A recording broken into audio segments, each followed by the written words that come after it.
Today we're going to talk about how to make a graph. So in a sample problem here, a student conducts an experiment showing how the amount of water given to plants affects their growth. Create a graph of the results. So let's imagine a researcher is going to water different plants, different amounts, and then measure how tall they are.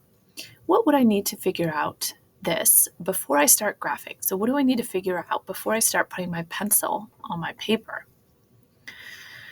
Maybe you said we need to figure out what are the data points that I'm going to be graphing, or what are the independent and dependent variables. All of those would be things you might want to figure out. So the first step to creating a graph is determining the independent and dependent variables. If you're like me, you might be wondering, well, what the heck is an independent or dependent variable? Because these definitions were always so confusing for me as a student. So we're going to go into what they are. An independent variable is the thing that the researcher changes or controls. It stands alone and isn't changed by other variables. So in this example, we've got the amount of water given and the height of the plant.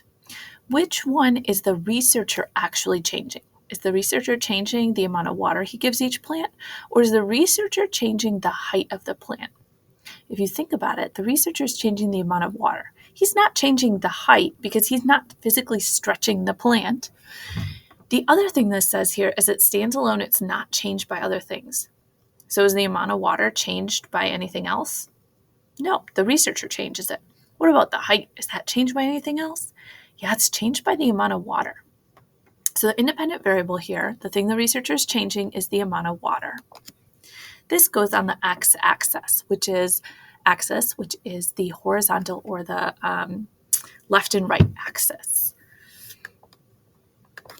The dependent variable is the thing that the researcher measures at the end of the experiment. It changes in response to the other variable. In other words, it depends on it. So sometimes kids will be like, well, hey, we measured the amount of water. You're right, but is that the thing we cared about measuring at the end of the experiment? Is that the point of the experiment? No, the point of the experiment was to measure the height at the end.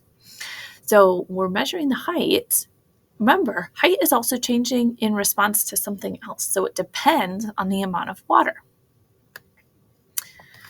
This goes on the y-axis, which is the up and down axis. All right, next up, we are going to label the axes and scale the axes.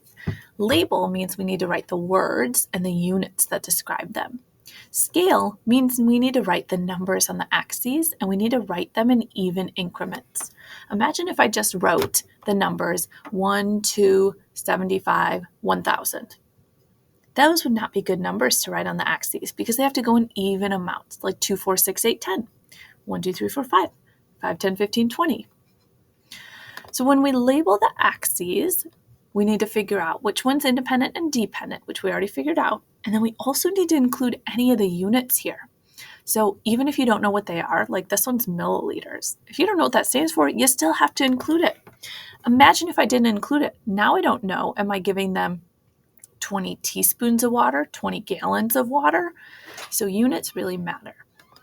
Then we've got the height of the plant.